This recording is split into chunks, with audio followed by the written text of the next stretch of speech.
Alhamdulillah. Assalamualaikum warahmatullahi wabarakatuh. Dan selamat sejahtera murid-murid.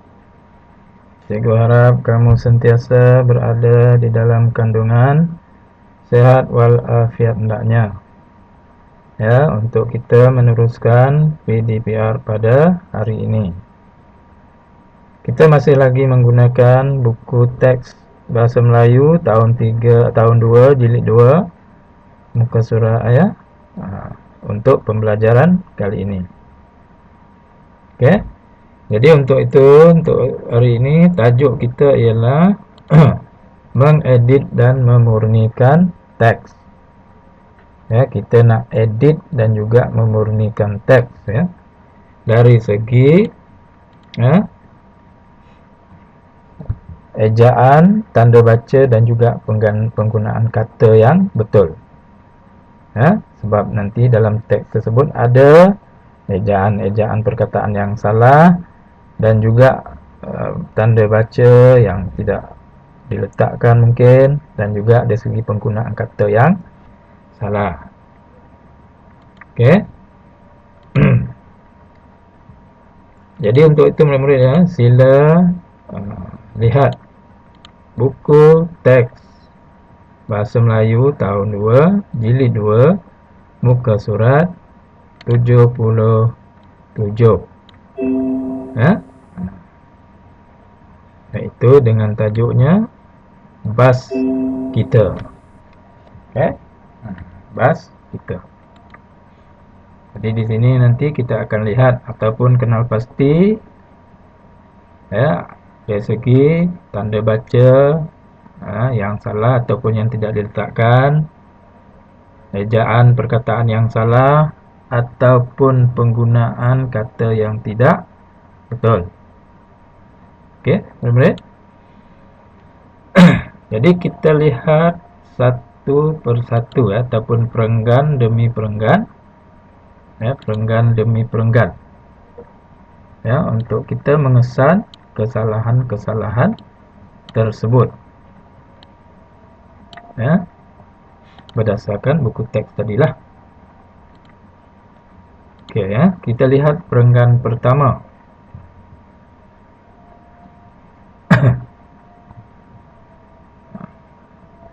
Selamat tengah hari, Pak Cik.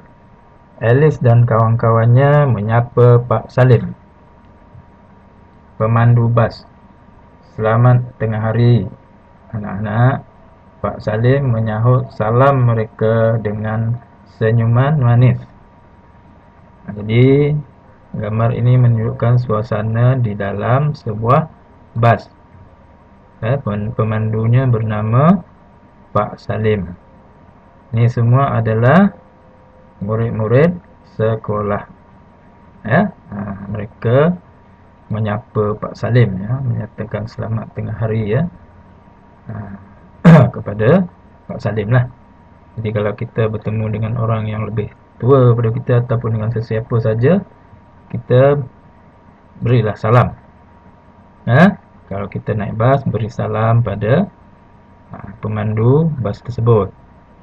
Kalau kita masuk kawasan sekolah melalui pengawal keselamatan, beri salam kepada mereka. Okey. Jadi dalam perenggan pertama tersebut tidak ada sebarang kesalahan dari segi tanda baca, ejaan maupun penggunaan kata. Tidak ada kesalahan. Kita lihat pula perenggan kedua.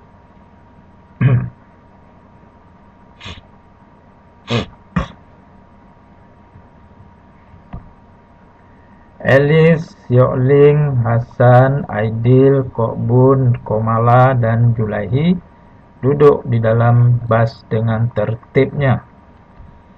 Alice duduk bersama-sama Yokling. Hasan pula duduk bersama-sama Julaihi. Alice dan Yokling membaca buku cerita. Hasan dan Julaihi pula bercerita tentang tugasan sekolah. Mereka tidak membuang masa. Okey. Jadi apakah kesalahan-kesalahan yang terdapat di dalam perenggan ini? Kita lihat. Oke, kalau kita lihat di sini, ini nama orang ya, Elis, Yokling, Hasan, Aidil, Kokbun, Komala, Zulahi. Ini adalah nama orang. Lebih daripada seorang. Jadi kalau lebih daripada seorang, mesti letak tanda koma. Lebih daripada seorang ataupun lebih daripada dua orang. Lebih daripada orang, contohnya 3 orang.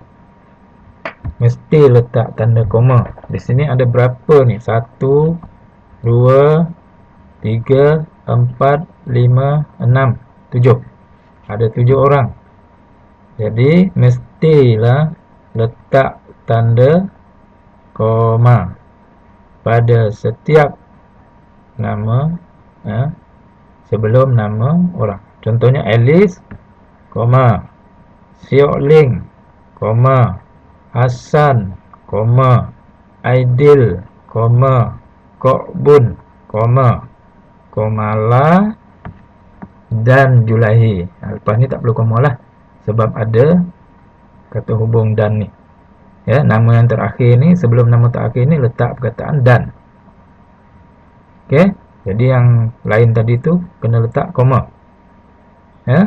Sebab nama orang ini ramai. Bukan sahaja nama orang. Kalau misal kata nama benda lain pun, kalau banyak kena letak koma. Contohnya buah lah, buah-buahan. Durian, rambutan, manggis, lansat dan sebagainya lah. Durian, koma, rambutan, koma, lansat, koma, dan apalah, dan temikai contohnya. Buah yang terakhir itu sebelum sebut tulis buah terakhir itu letak perkataan dan. Ini kesalahan yang pertama, iaitu dari segi tanda baca, koma. Duduk di dalam bas dengan tertibnya. Tak ada masalah ya, di sini tak ada masalah. Alice duduk bersama-sama Siok Ling, nota. Betul. Hasan pula duduk bersama-sama Julaihi, nota. Titik, tak ada masalah. Alice dan Siok Ling membaca buku cerita. Ada satu ejaan salah di sini, iaitu cerita, bukan cerita, iaitu cerita. C-E-C-R-I-T-A, cerita. Di sini salah ejaan. Titik ya. Hasan dan Julaihi pula bercerita tentang tugasan sekolah mereka, tidak membuang masa. Di sini ada satu penggunaan kata yang tidak betul, iaitu bercerita. Bercerita tentang tugasan, bukan bercerita. Biasanya kalau murid-murid akan berbincang tentang tugasan sekolah. Berbincang, B-I-N-C-A-N-G, berbincang. Di sini perlu ditukar tentang tugasan sekolah. Kemudian di sini kalau kita lihat, mereka diletakkan huruf besar, sedangkan tidak ada apa-apa tanda sebelum perkataan mereka. Sepatutnya untuk menulis M ni jadi huruf besar, mesti letak tanda noktah, titik. Sebab setiap perkataan yang ditulis selepas tanda titik, tanda noktah, mesti menggunakan huruf besar macam ini. Jadi di sini tidak ada tanda noktah. Sini kena letak tanda noktah, baru boleh tulis M ni huruf besar. Mereka tidak membuang masa. Jadi itu tadi kesalahannya, iaitu tanda baca, koma tak ada, kemudian ejaan salah, kemudian penggunaan kata salah, kemudian tanda baca tidak betul. Sepatutnya dia seperti ini ya.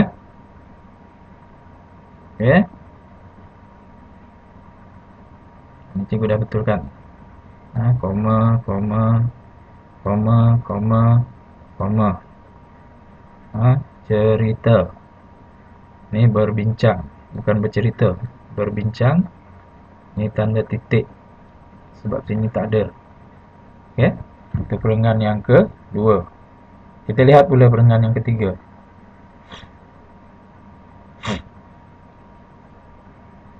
Budak-budak itu menjaga bas Pak Salim seperti menjaga kereta ayah mereka. Titik. Mereka tidak menconteng atau merosakkan tempat duduk di dalam bas itu. Pak Salim seronok melihat disiplin Alice dan rakan-rakannya. Jadi kalau kita lihat di sini, yang naik bas tersebut siapa? Dah tentulah murid-murid. Murid-murid yang naik bas tersebut, bukannya budak-budak. Jadi budak-budak ini kita kena tukarkan perkataan budak-budak ini dengan murid-murid. Jadi murid-murid itu menjaga bas Pak Salim seperti menjaga kereta ayah mereka. Titik. Ya, penggunaan kata yang tak betul lah di sini. Ini kena tukar Mereka tidak mencunteng. Bukan mencunteng, menconteng. Ejaan salah. Men, ni dah betul. Con, C-O-N, con, T-E-N-G, teng. Menconteng. Okey, ini salah Atau merosakkan tempat duduk. Bukan duduk, duduk. Ni dah betul, D-U-K, duduk. Di dalam bas itu. Okey, titik. Pak Salim seronok melihat disiplin Alice dan rakan-rakannya. Jadi ada penggunaan kata yang tidak betul. Satu. Kemudian dari segi ejaan salah ada dua. Sepatutnya ianya seperti ini. Okey. Budak-budak itu tukar murid Perkataan menconteng. Duduk. Okey, itu perenggan yang ketiga Kita lihat perenggan keempat seterusnya.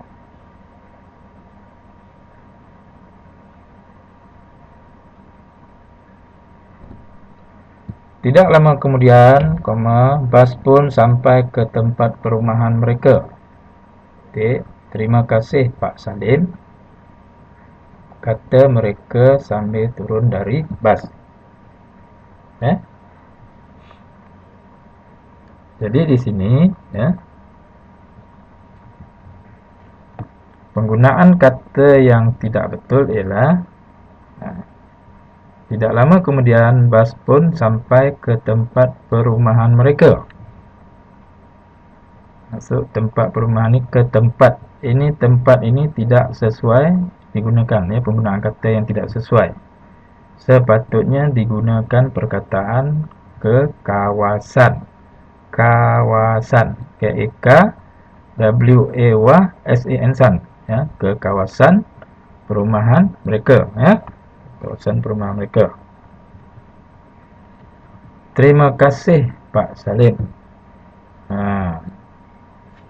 Di sini pun ada tanda baca yang tidak betul, iaitu mesti ada tanda pembuka kata, kemudian mesti ada tanda koma di sini, kemudian mesti ada tanda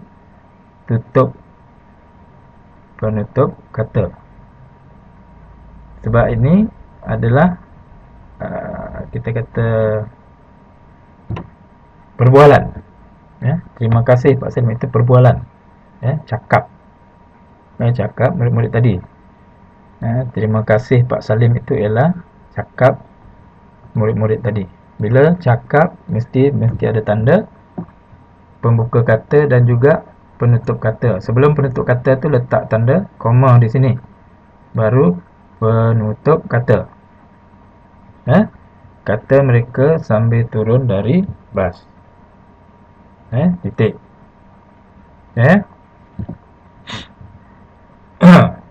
Di sini. Tidak lama kemudian bas pun sampai ke kawasan perumahan mereka. Terima kasih Pak Salim.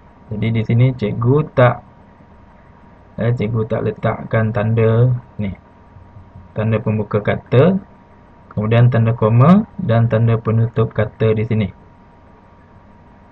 Jadi cikgu nak kamu letakkan sendiri di sini, kemudian koma di sini, kemudian tutup di sini. Jadi tanda titik ini tidak ada. Contohnya macam ini ya, cikgu bagi contoh ya. Kita lihat semula dalam ini. Ini tanda pembuka kata, kemudian koma. Ini tanda penutup kata. Tutup kata. Okey. Jadi kena letak tanda itu ya.